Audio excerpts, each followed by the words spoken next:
कभी सोचा है कि कैसे कुछ शब्द या फिर एक लंबी खामोशी अपने अंदर सालों के जज्बात छिपा सकती है। आज हम एक ऐसी ही छोटी सी प्यारी सी कहानी को परत दर परत खोलेंगे और देखेंगे कि जो बातें कहीं नहीं गईं उनमें असल में कितनी बड़ी दुनिया छिपी हुई कहानी है। की शुरुआत होती है बस इस एक लाइन से। हल्की बारिश हो रही थी। देखिए, ये सिर्फ मौसम नहीं बता रही, ये एक मूड सेट कर रही है। थोड़ा सा उदास, थोड़ा ठहरा हुआ और शायद किसी अनहोनी या होनी की उम्मीद से भरा हुआ। तो जरा सोचिए, जब दो लोग सालों बाद अचानक एक दूसरे से टकराते हैं तो उस पहले पल में क्या होता है। चलिए कहानी के पहले हिस्से में चलते हैं और उस तनाव और उम्मीद को साथ में महसूस करते हैं। सीन बहुत सिंपल है। एक भीगी हुई सड़क, एक अकेली चाय की दुकान जो खुली है और उन दोनों के बीच 3 साल की खामोशी का एक भारी बोझ। कहानी का पूरा ड्रामा आप देखिए इसी सादगी में छुपा हुआ है। यहाँ कहानी हमें सीधा आरव के दिमाग में ले जाती है। ध्यान दीजिए, ये शब्द बोले नहीं गए हैं, ये बस महसूस किए गए हैं। किसी को पहचानने का वो जो पहला पल होता है ना, वो हल्का सा झटका, क्या कमाल तरीके से बताया गया है। और फिर बस एक नाम, मीरा। इस एक शब्द में जैसे उनका पूरा अतीत, उनकी पूरी कहानी आके सिमट गई हो। राइटर को कुछ और कहने की जरूरत ही महसूस नहीं हुई।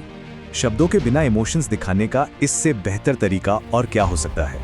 सांस रुक जाना सिर्फ एक फिजिकल रिएक्शन नहीं है, ये उस पल के जबरदस्त इमोशनल इम्पैक्ट को, उस शॉक को दिखाने का एक बहुत ही पावरफुल तरीका है। अब आते हैं उनकी पहली बातचीत पर। और मजे की बात यह है कि यहाँ कोई हेलो या कैसी हो जैसी फॉर्मेलिटी नहीं है। उनके जो पहले शब्द हैं वो सीधा उनके शेयर्ड पास्ट का दरवाजा खटखटाते हैं। आरव की ये पहली लाइन सुनने में तो बड़ी आम सी लगती है ना? जैसे वो बस मौसम पर कोई कमेंट कर रहा हो, लेकिन असल में इसके पीछे एक बहुत गहरा मतलब है।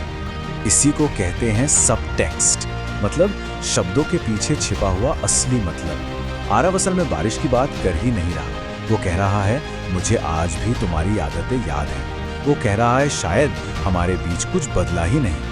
और बस इस एक लाइन से 3 साल की जो दूरी थी ना, वो एक पल में सिमट जाती है। अब हम कहानी के दिल में उतरते हैं। ये वो हिस्सा है जो हमें सिखाता है कि कभी-कभी जो कहा जाता है उससे कहीं ज्यादा ताकतवर वो होता है जो नहीं कहा जाता।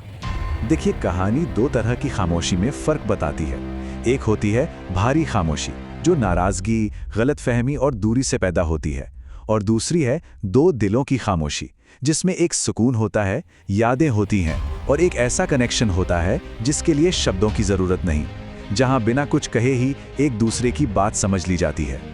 उनकी खामोशी, दूसरी वाली।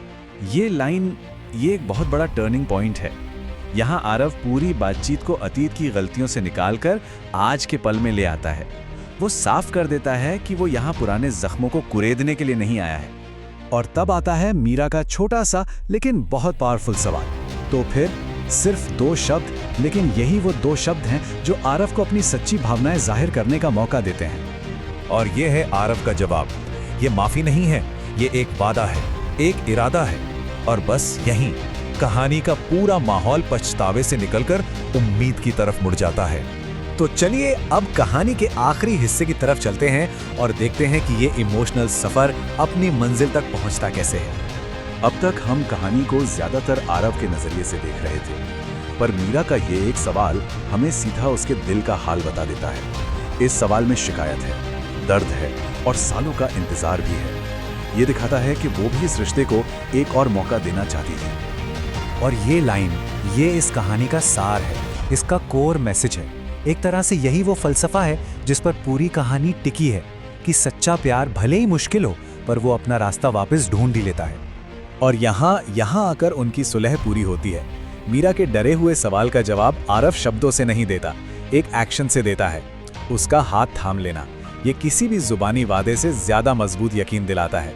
ये पल दिखाता है कि कभी कभी हमारे काम हमारे शब्दों से कहीं ज्यादा कह जाते हैं। ये जो सुलह है ना, ये सिर्फ उन दोनों के बीच नहीं हो रही। बाहर की बारिश उनके अतीत के दुख और झगड़ों का प्रतीक है, तो उनके दिलों के अंदर की धूप, वो उनकी नई उम्मीद और गर्माहट का प्रतीक है।